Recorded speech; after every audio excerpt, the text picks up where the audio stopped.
Yeah,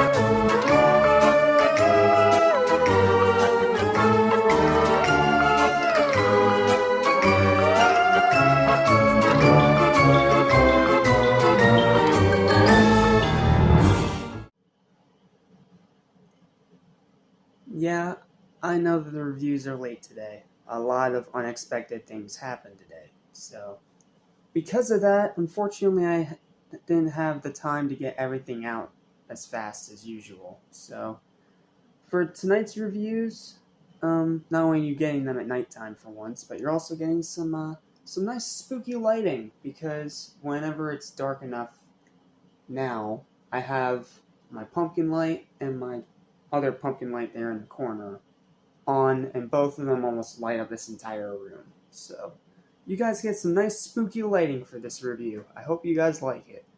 And as for why this is a slightly different angle than usual, I don't know where my tripod went. Like, it just up and disappeared, and now I can't seem to find it. So, and I have to get these reviews out very quick. So, here's what we're gonna do. I'm going to do a quick review of this movie, plus the 31 Days of Horror review that we need to do today. And then we're going to finish it off with a big live stream supercut of something from Cynical Science. Sound good? Okay. With all that said, and I'm sorry I have to rush through this one because I don't have the time that I usually do.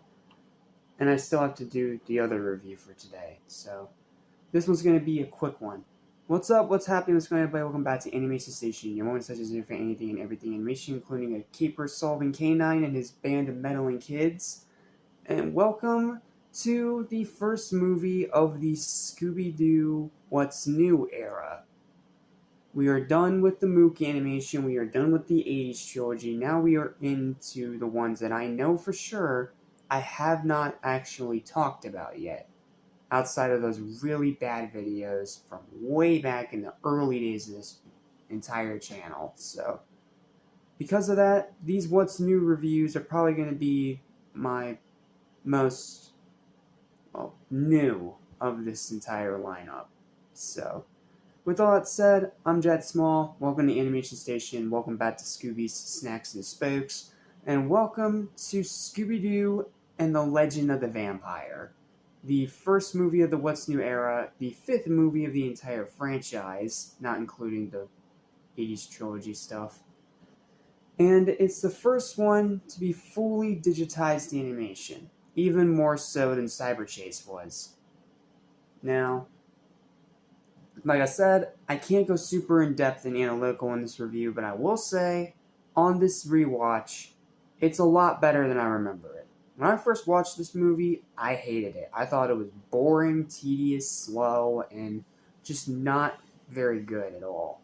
But on this most recent rewatch that I literally just finished only a few seconds before starting this review, I am actually going to soften on it a little bit, because I'm not going to call it an amazing movie, and it's far from the best of this franchise, but it's decent. And you know what? I will take a decent movie over a piece of crap.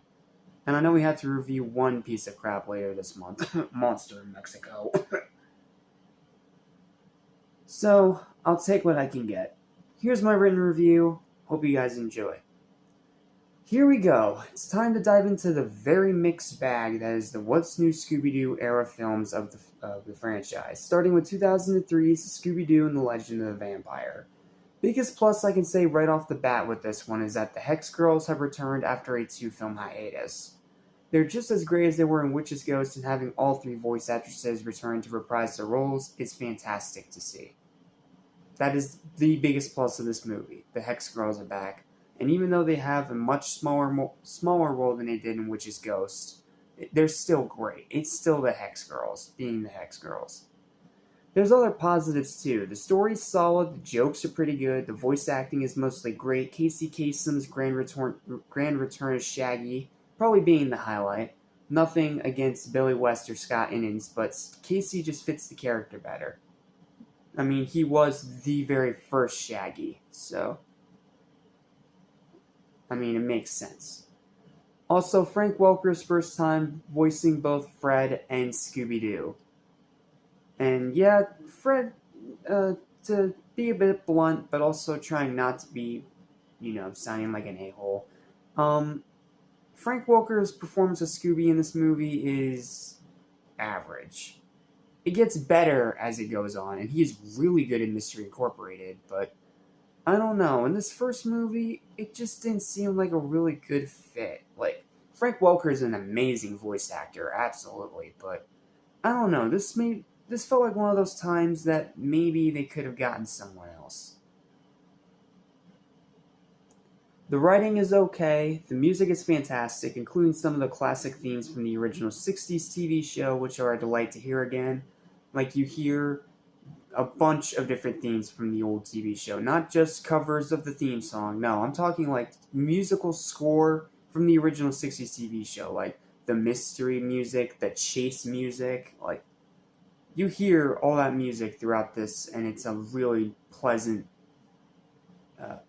thing to hear. Really love those classic themes. The concept is good. The character designs are back to their classic designs, which is good, though I will miss the more adult designs of the previous four movies.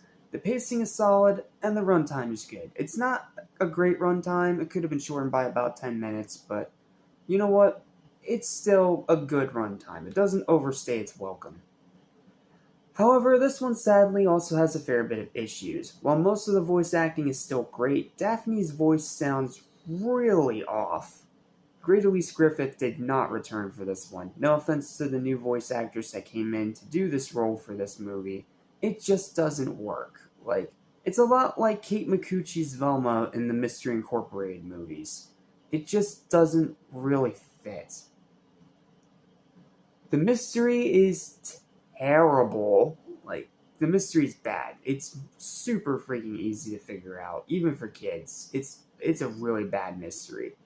The new characters are so generic, the villains are very forgettable. Some jokes are pretty hit or miss, and the biggest problem of all, the animation is really bad.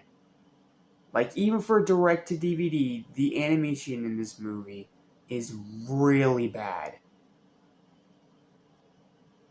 Feeling extremely flat and looking beyond cheap. Heck, a few frames look flat out unfinished with flat colored backgrounds and blatantly recycled movement cycles. Even the What's New TV series had better animation than this, giving this absolutely no excuse to look this bad. Like, this is a movie. I understand it's still direct to DVD, but I mean, Cyber Chase using this same animation style looked freaking fantastic. So what the heck happened here? Why does it look so flat and lazy and rushed out and half-efforted? Like, why? Just, So, yeah, the animation in this movie is bad. There's no way around it, it's just bad. Overall, as a start to a new era for the franchise, it's decent. Not super impressive, but considering how bad some of the movies are, especially later on down the line in this particular era of the franchise, it could have been a lot worse. It's not as bad as I thought it was on first viewing, but it's still pretty forgettable and a huge downgrade from the consistency of the past four films. At most, a one and done. That's pretty much my thoughts on this movie. It's a one and done. It's a fun watch for fans, but it has no rewatch value. Just watch it once and leave it at that. And only rewatch it if you really have to. Like if you're doing a review series like I do. So, with all that said, I'm going to give Scooby-Doo and the Legend of the Vampire, the first movie of the new What's New Scooby-Doo TV series movies era, a final verdict of a 6 out of 10. It is a one and done at best. And nothing more than that.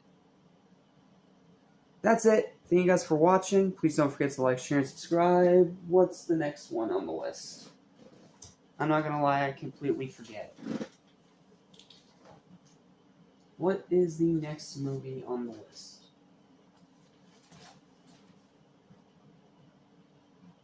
Oh, God. Join me next time for what was originally the worst Scooby-Doo movie ever made. See you next time for Monster of freaking Mexico. Ugh! Kill me!